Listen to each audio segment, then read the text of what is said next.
Welcome to the Cuda Photography Podcast, a podcast about nature and wildlife photography in your own backyard and throughout the United States.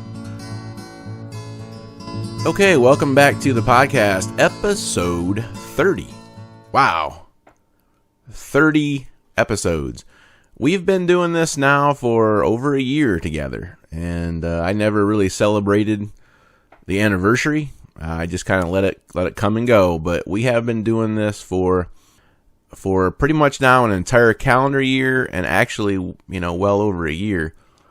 And I just want to thank everybody. Thank you for listening, for your comments, your questions. Thank you for just sharing on social media. It really means a lot to me, and I'm glad that many of you do enjoy this. So, what's going on in my world? Well, still waiting to see what my new camera is going to be. So that's going on. I just got a new MacBook Pro, and I'll be probably doing a podcast episode on that one, and just going through it and running Lightroom on it, and running Photoshop, and just what my take is on it, and kind of just do a mini review. So that's going to be coming up. I'm getting ready for a trip to Poquoson Wildlife Refuge in North Carolina. That'll be in January. Other than that, though, it's pretty calm here right now. It's Christmas time, and I generally take it easy in December. I don't do a whole lot, even though this is a big wintering waterfowl time of year.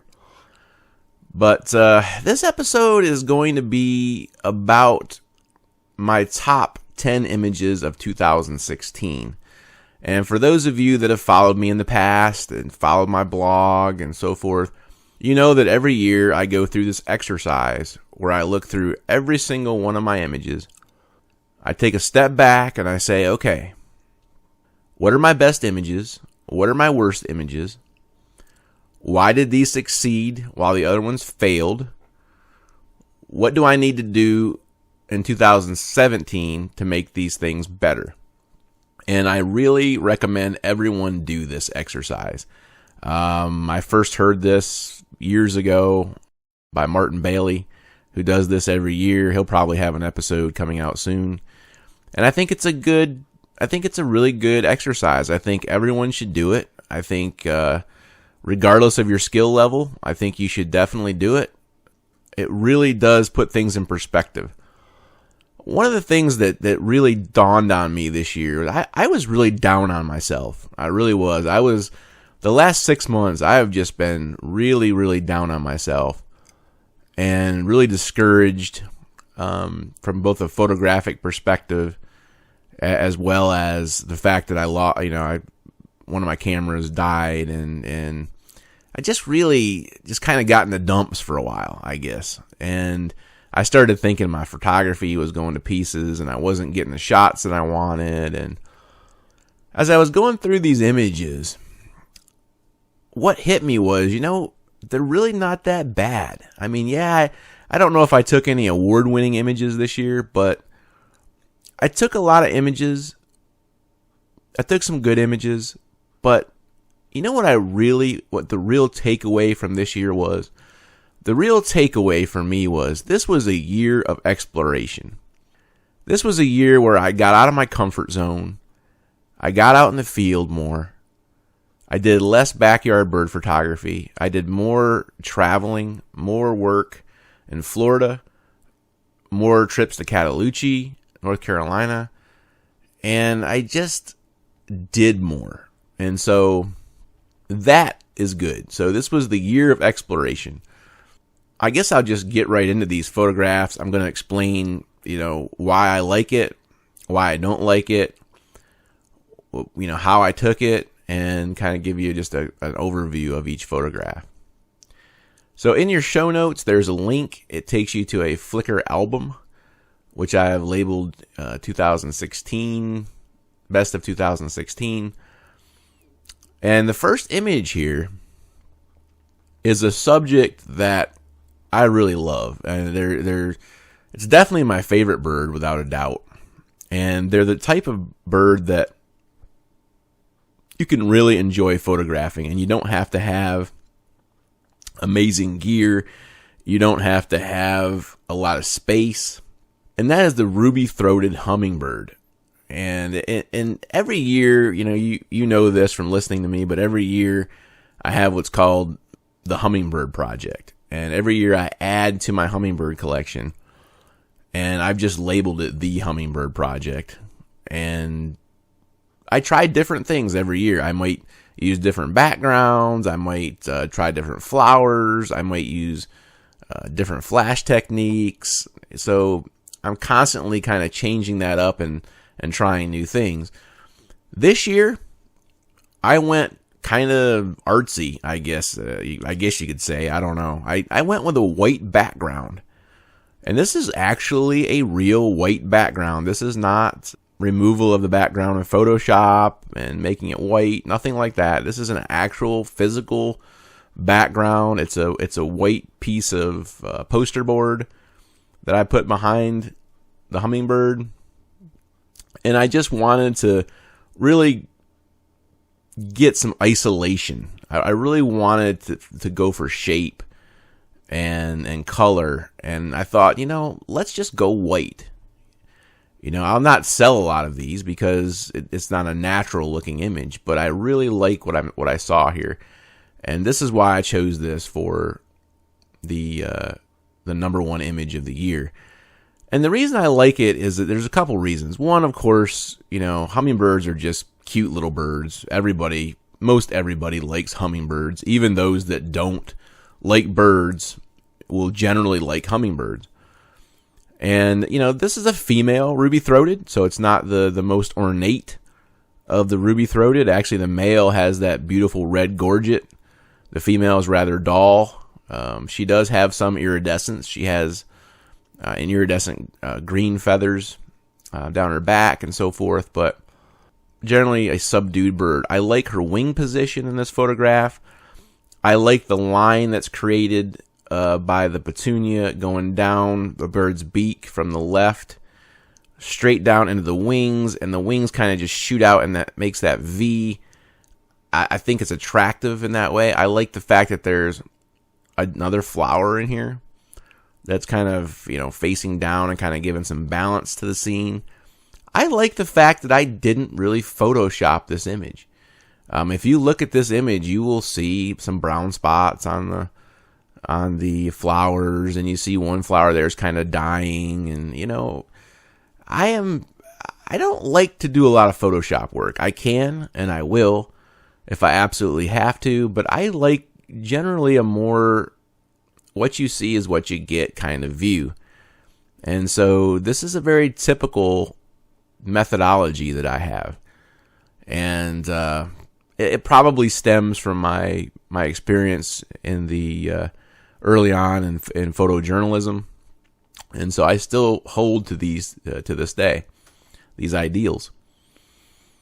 But yeah, this is it. The setup for these birds, and I've got a blog on there about it, and I've got if you go back through the episodes of my podcast, I've got an entire episode on hummingbird photography.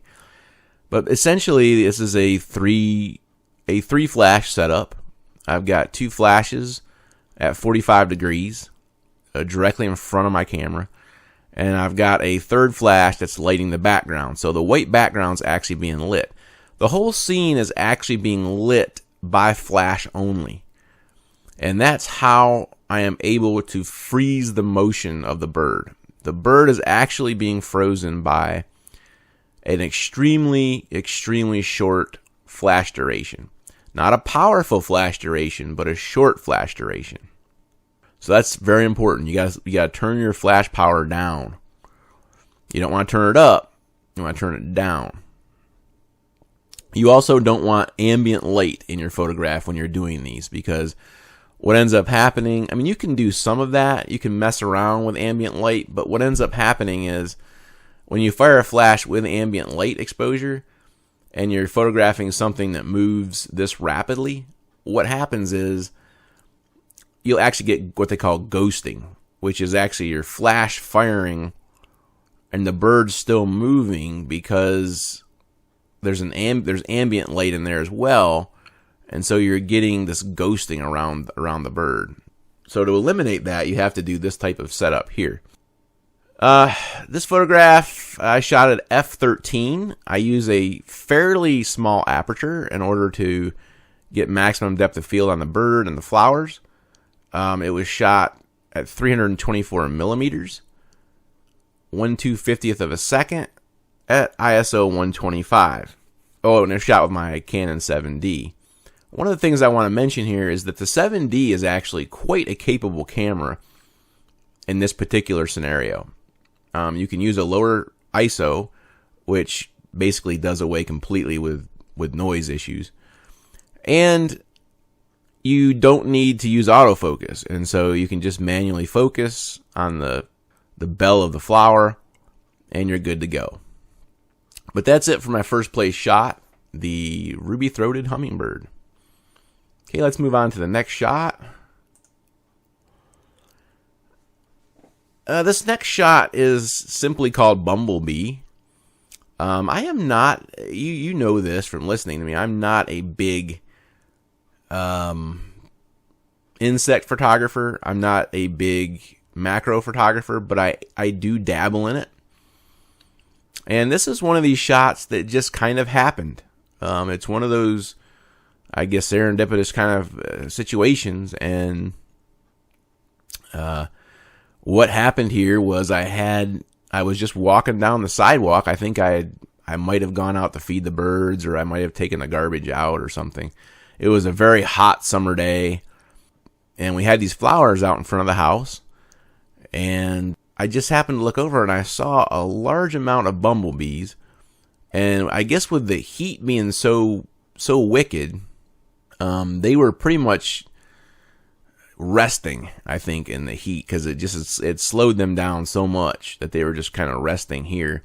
I don't know if they were dying. I don't think so. I think they eventually flew away.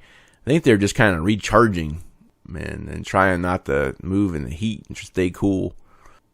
But what I did here, I don't have a macro lens. What I did was I used my 70-300 Tamron, the SPVC, and I put an extension tube on it. And that allowed me to get this shot. Now, what I like about this shot is a couple things.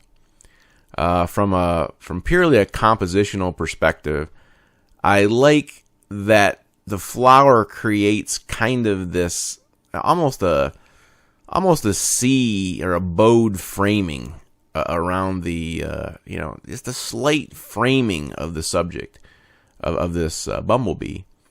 I love the background, which is actually not a real background. I actually took one of my hummingbird backgrounds, not the white one, but it was a light blue or light green, and I put it behind the bumblebee, and I photographed it because directly behind this bee was a brick wall, and I didn't want the texture and weirdness of the bricks in there, so I did this. This is an old technique. It's been around forever. People will do this a lot when they're shooting flowers. You can do this technique. You can take a poster board with you when you go to a garden somewhere to photograph flowers, and you can put that behind your flowers. That's a common old school practice. Some people get bent out of shape. I don't particularly know why, but some people get bent out of shape if you don't have everything 100% natural. I don't buy into all that craziness, to be honest with you. What else do I like about this? I like that I actually chose to use stacking here. So I'm actually, using a stacking technique where I literally take between 5 to 10 frames, and then I use special software like Photoshop, and I stack those in layers, and basically it's called focus stacking when you do that. And so you're able to get this enormous amount of depth of field in a situation where you can't use a small aperture. So if we look down if we look down halfway down the page, you can see how I shot this. This was my Canon 7D again. Excellent choice here for this type of photograph. I used f5.0 for the aperture in order to get 1/125th of a second here. I needed to open up, and that's why I used focus stacking, so that I could layer those images into one. It's 154 millimeters, ISO 400, and I cannot remember the extension tube I used. It was probably the larger extension tube. And don't forget, when you use an extension tube, that you will lose, depending on the size of the extension tubes, you can lose a stop or two of light there. So again, a great technique. I highly recommend using focus stacking. So for the first time, I think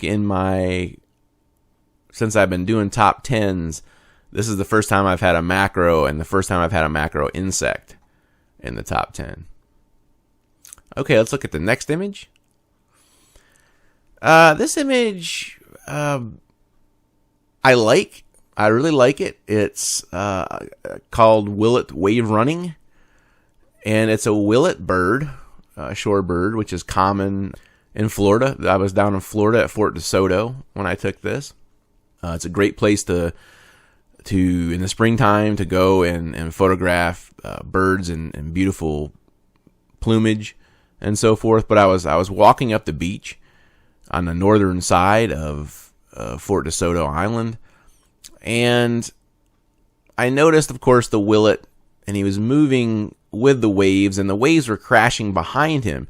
Now, the interesting thing about this is that the waves on this island, and particularly in the Gulf of Mexico, you'll find this, but because the water was shallow and we're on the Gulf side, we have these very small waves, and I wanted to take advantage of that in the background. And so I dropped down to my belly, as I normally do when I photograph shorebirds. I framed the shot as he was coming toward me and kind of running away from that wave.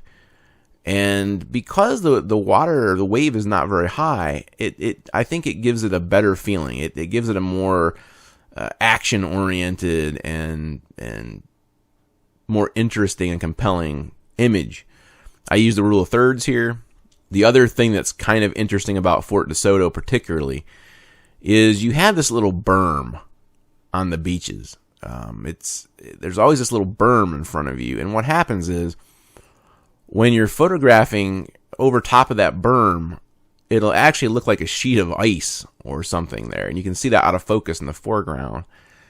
And it's a weird thing. It's a weird thing because it's sand. You're actually looking at sand that's slightly damp and it's reflecting.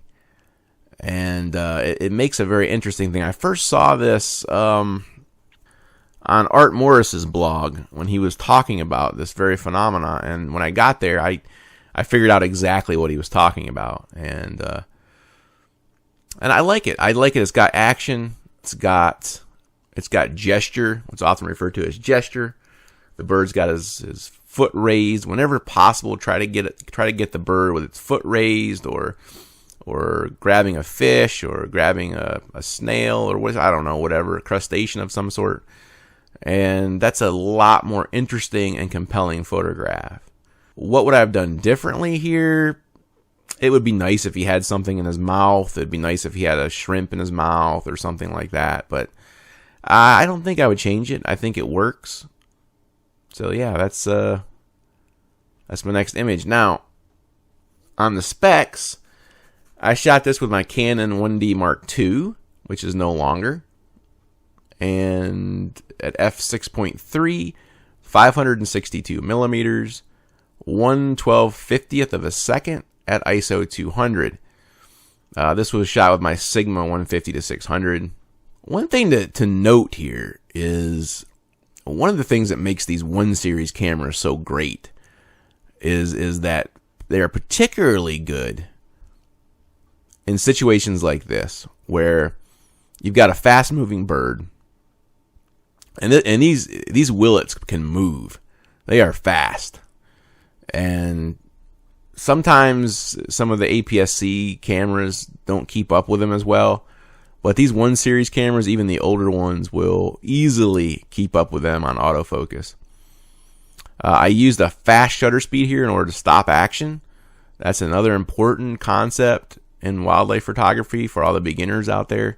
You need a high shutter speed. Bear in mind here that I am shooting at 562 millimeters with a 1.3 crop factor. So, yes, you do need, you're up in the 700 millimeter range at that point effectively, and you do need a high shutter speed. Plus, you've got to stop action. And in order to stop action with birds, I recommend keeping it around 1,000 to 1,600 if possible. And this is kind of like a perfect scenario where the lighting was good. I was able to achieve a high shutter speed, and I could achieve a lower ISO. So here you've got an ISO of 200. So that all comes together to make a good image. Is it award winning? No, probably not, but it's a good image. It's publishable. The best thing about the trip was I was able to scout this location for further use. That's the first time I've been to Fort DeSoto. It was a very exciting trip for me. I can't wait to go back. Okay, the next image. This is a king eider. Okay, and they're kind of a peculiar looking. This is the male of the species. It's a peculiar looking bird.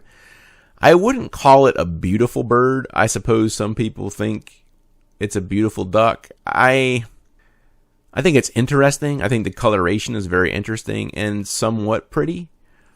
But this guy was absolutely having a fit here. This is part of the mating ritual or courting ritual of the king eider. And what they'll do is they'll actually flap their wings and swim at the same time in circles. And it'll tax your equipment. You've got to be quick because they're doing this fast. It can make for some interesting photography. The other thing interesting about this photograph is I didn't take it at some exclusively wild area. This was taken at Sylvan Heights Bird Park, which is one of my favorite locations to photograph any kind of waterfowl, especially endangered waterfowl. They're very kind to photographers there. I really enjoy those folks, and very nice people. They're actually doing a lot to save the ducks. They breed ducks, particularly ducks that are going endangered and possibly going extinct. They will breed the ducks and will release them back into the wild. But it's a perfect example of you don't have to go to Alaska to get great photographs. You can get them in your own backyard. You can get them at rehab centers, at breeding centers. So do take a look around in your area. I'm sure you'll find similar places. But what do I really like about the image? I like the water. The action of the water, the action of him flapping his wings. And actually, I couldn't really achieve a high enough shutter speed here. This is the other interesting thing about this photograph. It's actually a little soft, just a hair bit soft. And the reason for that is this is only shot at 1/500th of a second. And this guy's moving so fast, you really should be, I'd say, at least 1/800, if not 1/1000th. And that's pretty much that. I mean, it's a shot anybody could get, but it is, I think, compelling in some ways. I shot this with my trusty Sigma 150-600, f6.3, 516 millimeters, 1/500th of a second at ISO 1000. Now, one thing you'll notice, and it's kind of a common, I guess, focal length for me with that Sigma. I like to be in about the 500 millimeter range. That is a really good sweet spot for that lens. Yes, you can shoot at 600, but the autofocus works best at around 500 to 550 and below. A 300 millimeter to 500 millimeter, it's extremely good. 500 to 600, it's okay. So, but if you have a stationary subject, you can shoot at 600 all day long. It's just that when you have birds in flight or some high action like this image, you really need to consider backing off just a hair and then cropping later. Okay, the next image. Okay, this is an image, and you've probably heard me talk about this one before on my other podcast episodes. But I like this image, and I suppose a lot of people would look at this and say, it's a great blue heron, you know.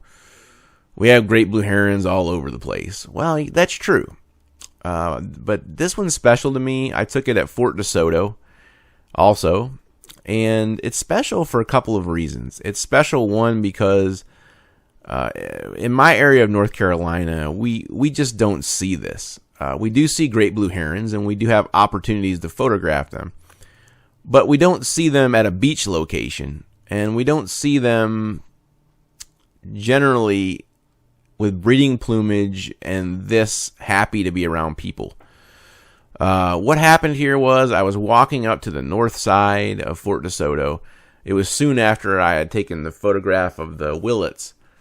And at a distance, I'd say 50, 60 yards away, something like that, under 100 yards, I saw in the distance a large bird. I couldn't tell at this point what it was. I raised my lens up to my eye, or my camera up to my eye, and lo and behold, it was a great blue heron. So I had a couple options here. I could walk toward the bird and potentially scare it away, knowing that great blues can be a little skittish, or I could lay down flat on my belly in a prone position and let him come to me. And so that's what I did. I just laid down. I was patient. I had my 1D Mark II in my hand. I had my 150 to 600 millimeter mounted, and I just laid there. And it took him, I don't know, maybe 20 minutes total to walk my way. And as he got closer and closer, I began firing off 3 and 4 shot bursts. And he just eventually got to where I was filling the frame. I have other photographs of him where it's nothing but his head. So, really cool opportunity. He's got breeding plumage. You can see the blue feathers hanging off the back of his head. You can see some of the thicker feathers down his neck that are extending a little farther than sometimes they normally do. We've got gesture in this photograph. Again, I've got him walking, and I've caught the leg just up above the water. That's an old technique used by Moose Peterson that I stole. And I all my best techniques are stolen from other great photographers. I like the ocean in the background, the Gulf of Mexico. I love the kind of layering going on between the blue sky, the blue water, and then the more grayish brown beach and breakers there. I just think it's a great photograph. Again, not an award-winning photograph, but certainly sellable. Great for hanging on your wall at home, in your beach house, or I could see this going in any number of places. But I really do love it. It's I knew it was going to be good when I was taking it. I was like, this is going to be probably the shot of the day. I don't know if it was the shot of the day, but it certainly was a great opportunity, and I'm so thankful.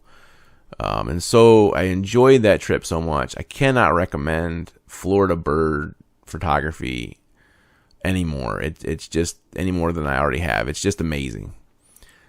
So the specs on this, I already mentioned I shot it with the 1D Mark II, the 150 to 600 Sigma. I shot at f8. F8 was probably an accident, by the way, because if you've ever shot with the 1 series, you can actually bump the wheel on the back by accident, and you can actually stop down by accident. I suspect that's what happened here. 191 millimeters, that's how close he was. He was at 191 millimeters plus the 1.3 crop factor. I shot at 1/12/50th of a second at ISO 200.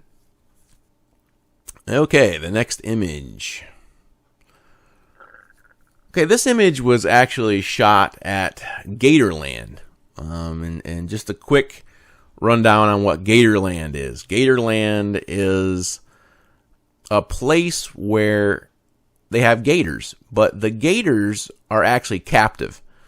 Gatorland has these massive alligators that people come to watch and get their photographs made with and feed and all this stuff. But what it also does is it forms this symbiotic relationship, or semi-symbiotic, with birds, particularly nesting birds.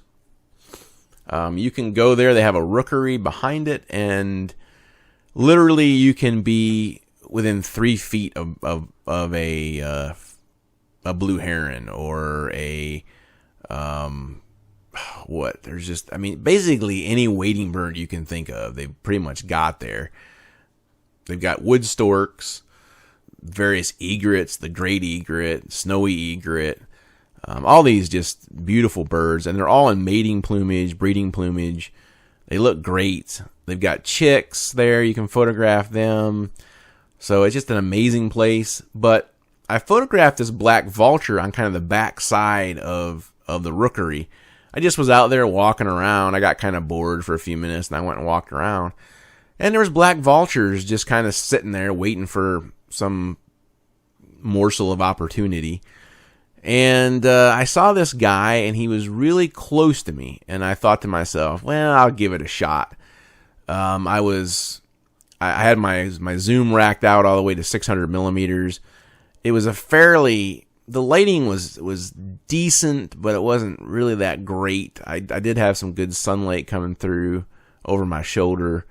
So I ended up shooting this at 1/125th of a second at 600 millimeters. Now, I forget. I think it's something like 800 millimeters with my 1.3 crop factor.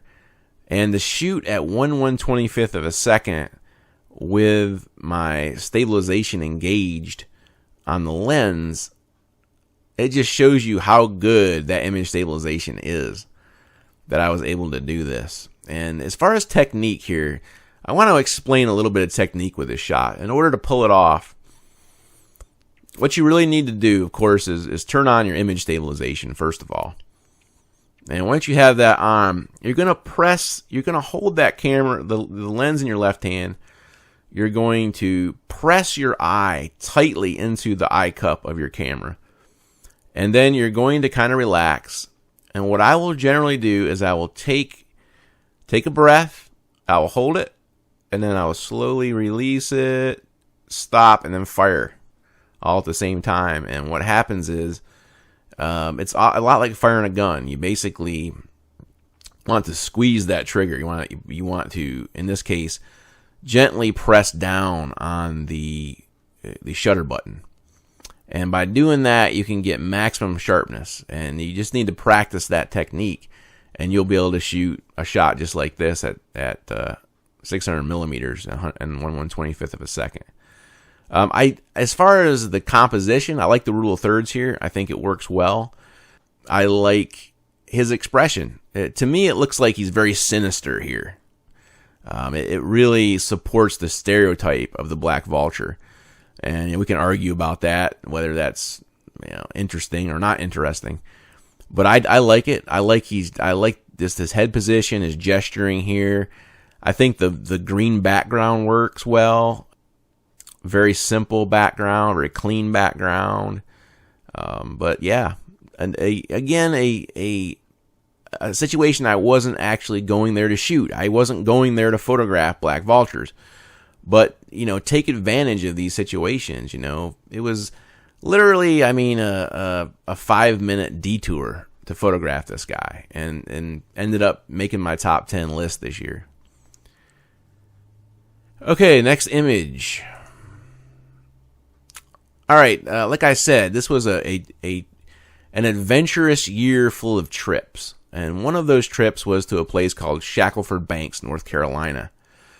And Shackelford Banks is an island off the coast of North Carolina. It is an isolated island owned by the National Park Service.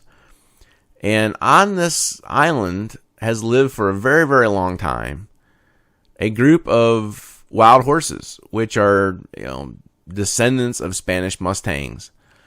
And generally, horses are just like any other grazing animal. They pretty much eat most of the day and they sleep.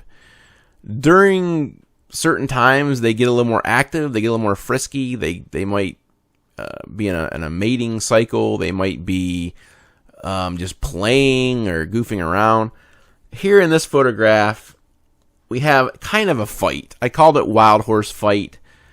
What's happening here is the male on the left has actually somewhat challenged the male on the right. Now, they're both in the same harem. The horse on the right is actually the alpha male, and the horse on the left is a younger male. But what's happening here, and it's somewhat hard to tell in this photograph, the horse on the left is actually biting the horse on the right, and the alpha is letting him know that's not acceptable. And basically about 10 seconds later, the other horse is running away.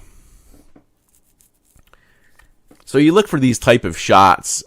Unfortunately, I was only able to shoot there one morning. The second day's trip was canceled due to poor weather, and so I missed my second day here. That's unfortunate. I think I would have had many more opportunities. But, you know, it was a great scouting trip. It was a good opportunity, and I can't say enough good things about it. Definitely check that out. I think you'll enjoy yourself there. The specs on this image, it was shot with the Canon EOS 1D Mark II, f6.3, 484 millimeters, 1/1000th of a second at ISO 250. Next image. Okay, another image that I took when I was at Gatorland. This is a great egret in flight. This is what's often referred to as a dorsal view, where the bird is actually banking left. He's actually making a hard left over the water. And I was able to capture that. Now, the reason I put this in my top 10 is not because it's a stellar image, but because it's the first time I've ever gotten a dorsal shot of any kind of bird in flight. And so I was happy about that. I was excited about that. I would have much rather, looking at this shot, I would have rather not had this background. I think the background's a little busy here. I think the water, it's okay, but it's just a little busy. But other than that, I like it. It's sharp. The bird's eye is sharp, which is what you're looking for. Actually, the whole bird is pretty much sharp here. These are the types of shots that you can get at Gatorland, and you can just set up. You could go over there 2 or 3 days in a row and get shots like this all day long. This is in the springtime. You can see his lures. The lure is actually in front of the eye on his head. And the lures of the great egret will turn bright green when they're breeding. And you can see his is still pretty green. This is fairly late in the breeding season. There's still a lot of young there, but the actual breeding is much over at this point. But you can still see the coloration in his lure. That will turn yellow as the winter approaches, or as the summer approaches. It will turn yellow. So that's that image. I shot it with the Canon EOS 1D Mark II f6.3, 150 millimeters. This guy was close. And I want to mention that this is one advantage that you have with the 150 to 600 that you don't have with a prime. And that is, when you see a bird taken off and you don't have him framed right, you can actually get good enough to where you can zoom back and autofocus at the same time. It's a trick, but you can do it. And this is a perfect example of where it pays off. You could not have got this shot if you would have had a 400 millimeter lens on there. It wouldn't have happened. You would have gone home without it. So it was 1/12/50th of a second. Again, I like to keep my shutter speed up there in the 1/1000 to 1/2000 range. The ISO is at 320. 320 is a good sweet spot for a lot of kind of a higher ISO sweet spot, I guess you could say. Especially with older cameras like the 1D Mark II. Generally, you don't want to shoot the 1D Mark II over ISO 400. It doesn't look very good, but 320, very good, very sharp. Again, only an 8.2 megapixel camera, but you can see the difference in the pixel quality with these images. It's not always about pixel quantity. The quality is very, very important. Okay, next image. All right, this guy is a brown-headed nuthatch. I struggled with whether I would put him into the top 10 this year. I just have always liked this image, and there's a few things I like about it. I like the background. The background is very subtle, very let me just put it this way. I am someone that likes simplicity, okay? And it's part of my style as a photographer. I like simple backgrounds. I like clean backgrounds. I like backgrounds that emphasize the subject, and I think that's what this does, and it does it very well. The other thing I like about this photograph is the lighting. We're looking at, I think this was, oh goodness, probably about 4 o'clock in the afternoon or 5 o'clock in the afternoon, something like that.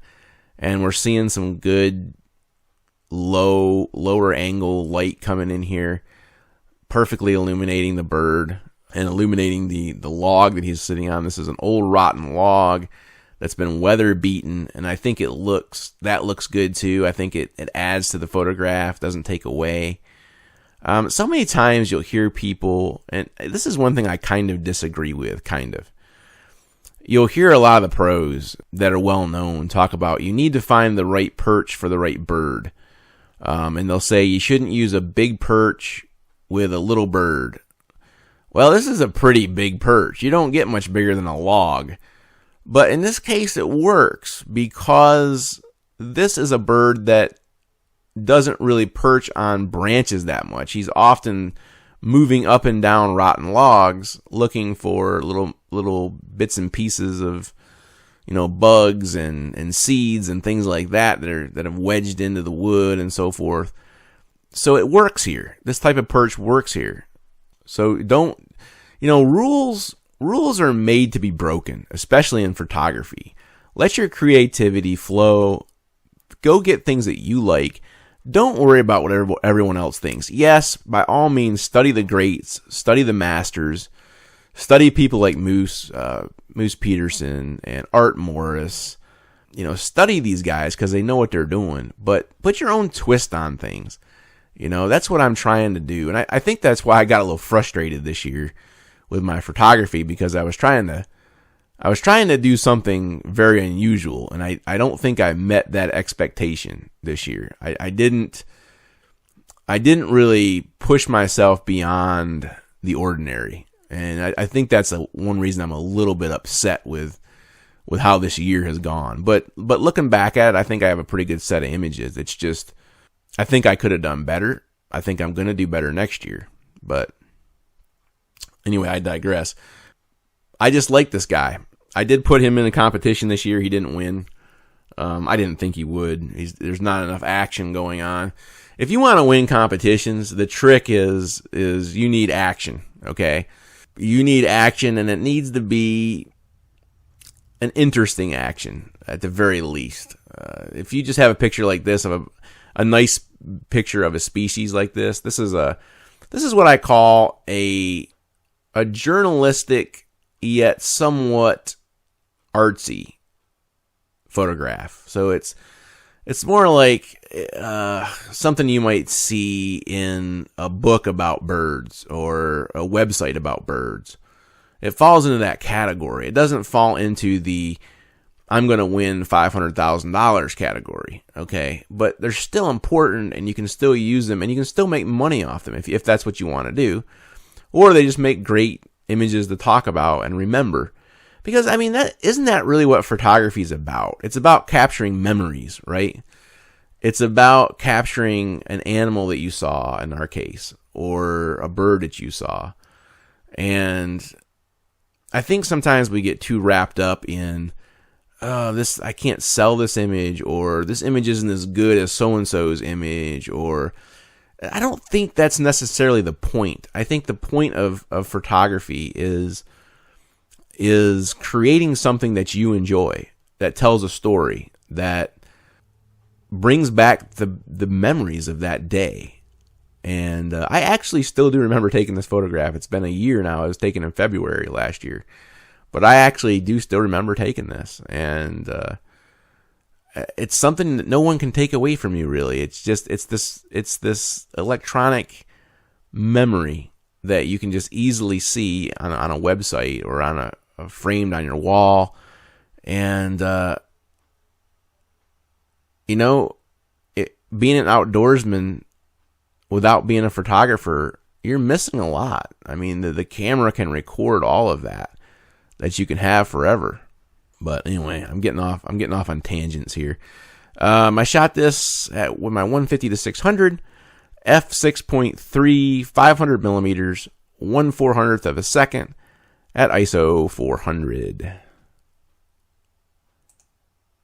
Okay, the next image, we are back to Fort DeSoto. And again, a first for me. I got a black skimmer, and he's actually shaking his feathers here, shaking out the dirt and debris and sand and so forth.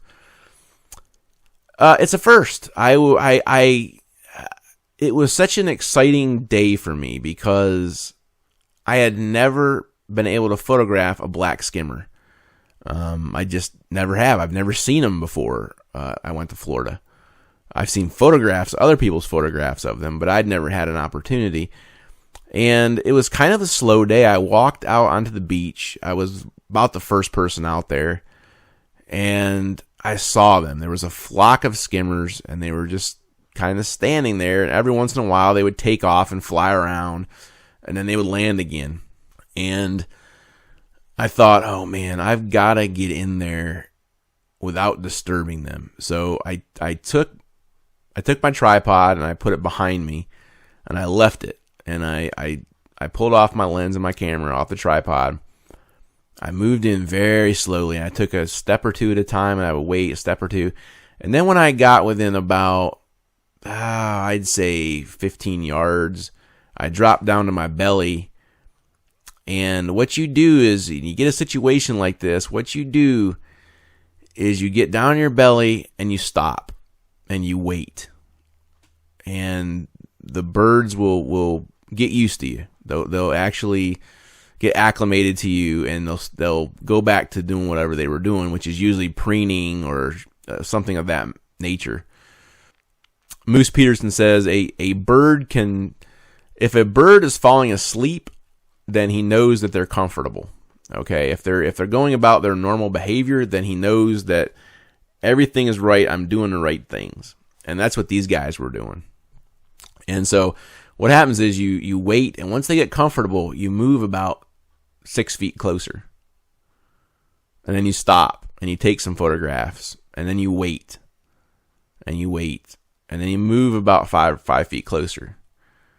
And eventually you get close enough to where you're filling the frame, and that's exactly what happened here. And I like this shot. I'll tell you what I like and don't like about it. I like it because, one, it just says, hey, I was there. It was a documentary photograph. I like the background. I like, again, a smooth, simple background that is not distracting in any way. It emphasizes the subject. I shot this vertically. Yes, this is actually a vertical photograph. It's not a crop. I shot this with an 8 megapixel camera, so I had to go vertical. What I don't like about it, okay, I don't like the berm in the front. Remember I was talking about the berm before that's at Fort DeSoto? Well, here you can actually see it a little better. And what happens is, right at the edge of that berm, you get a bunch of junk. It's junk that gets brought in by the waves. So you have like debris in there, seaweed, things like that. Yes, I could have taken this out in Photoshop. I know, I could have done that. And people like Art Morris and stuff, that's what they do. But I generally have this, like I said, this journalistic approach to my photography. And I don't like messing with things too much. The most I'll ever do with a photograph generally is I will soften the background sometimes. I will actually use some techniques. I'm getting ready to do a YouTube video on that, by the way, so be looking for that. I like the lighting in this photograph too. I forgot to mention that. This is early morning light coming in from directly behind me. If possible, get the light coming in directly over your shoulder and lighting up the bird. Birds' feathers look so much better with this type of lighting than they do like harsh overhead lighting or even real orange lighting. If you get too early in the morning, sometimes the lighting is too orange and it ends up making the bird look weird. I like to be right in between. I like it to where it's just over the horizon, but it's hot enough. When I say hot, I mean strong enough that a lot of the yellow is gone out of it. I shot this with my Canon 1D Mark II, f6.3 on the 150 to 600 at 546 millimeters, 1/1000th of a second at ISO 200. Again, 200 is a great. If you can get away with it, 200 is very clean. You're going to get a lot of crisp, clean images with it. I highly recommend trying to keep your ISO as low as possible so that, one, you can crop it a little better. You can definitely see the difference in sharpness. You don't have to clean up your images as much. They just make better quality images. Okay, I think this is the last image. The last image is one I took recently. And I put him in here. I struggled with the idea of adding him. Again, the reason I put him in here was, one, I just liked the photograph in general. I liked this species. I mean, I like this particular bull. I think he looks healthy. He's young. He's healthy. He just has a good appearance to me. And sometimes I pick a photograph because the animal itself is actually beautiful. I didn't do anything spectacular here. If you listen to the Catalucci episode, this was also on that episode. I didn't do anything special here. I photographed this guy. It was pretty early in the morning. I did get some fall foliage in the background and so forth. I do like his head turn here. I think it adds to the photograph. But the fact is, this guy is just a good-looking animal. And sometimes it's just all about that. I mean, I kind of think of it like this. If you're taking a picture of a beautiful model, the model's beautiful. As long as you've got good lighting and a good head turn or pose or something, then it's going to look really good. And I think that's kind of what's happened here. Again, not an award-winning photograph, marginally publishable, but I barely made the list, but I thought, let's do it. I don't normally have a mammal in my list. Well, that's not true. I had one last year, but I thought this made a good mammal for this year's images. I did have some other mammals. I had a polar bear that was kind of in the running, but I really felt like this was probably the best mammal photograph of last year, so I thought I would include it. The specs on this image, again, the Canon EOS 7D, the 150 to 600, contemporary, f5.6, 313 millimeters, 1/160th of a second at ISO 1600. Now, one thing I want to mention about this image is actually processed, and the reason is I shot it at ISO 1600. And if you shoot a 7D at ISO 1600, you're going to have noise. You're just going to have noise, okay? Especially on a day like this was, where it was a little overcast. What did I do to this image? I'm going to explain later in a YouTube video, but there is a process that I go through, and I did do a couple of YouTube videos on this already, but I have an even better technique now that I wanted to share. Generally what you're going to do is you're going to select, you're going to select the elk, in this case, the subject. And then you're going to invert that selection, and you're going to run noise removal on the background and the field and everything except the animal itself. And then I'm going to invert it back to where it's selecting. It only has the elk selected, and then I'm going to run some sharpening on that and a little noise reduction, and you're pretty much done. But I'm gonna do a video on that soon with my new technique. That's pretty much it for this episode. Again, a great exercise. Highly recommend everybody do this. Even if you had kind of an off year like I did, don't let that stop you from doing it, because you need to do it. You need to see where you need to improve. What am I going to do next year based on these images? I haven't fully decided yet. Certainly, I think I did the right thing. I got to the right locations at the right times. Wildlife photography is about being at the right place at the right time and luck. And sometimes you get the shot, sometimes you don't. Sometimes you get the award-winning shot where, the bird is coming down in this beautiful sunlight and he grabs a fish out of the water. I mean, sometimes you get those shots. Sometimes you don't. I think we got to be careful about getting down on ourselves as photographers. I think that was a big mistake I made this year, was letting the last 6 months kind of slip into, I wouldn't call it depression. I was nowhere near depression, but I definitely was more negative than I should be. And that can have a huge effect on your photography or lack of photography.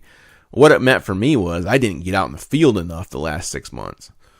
And that, you can't take photographs when you're sitting on your couch.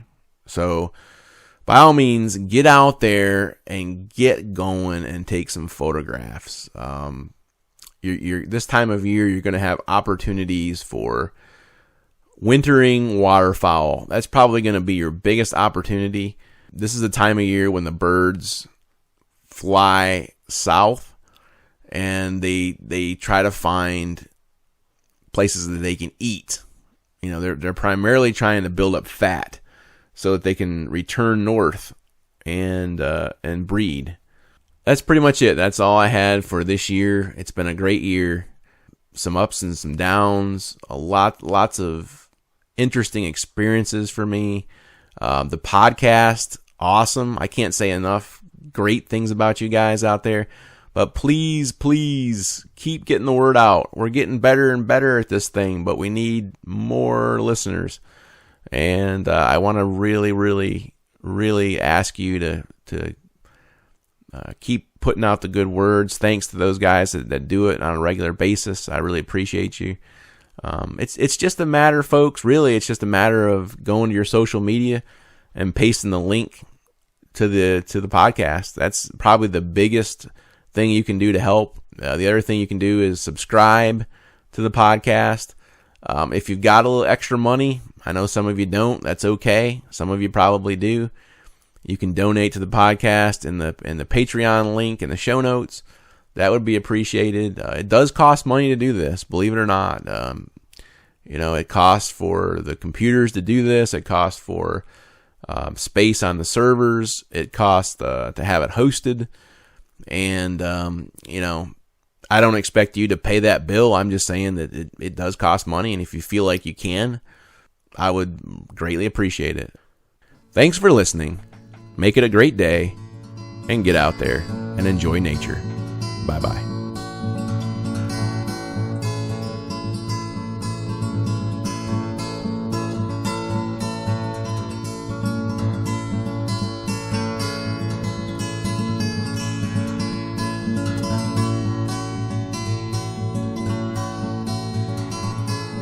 Music for this episode was provided by Dr. Turtle.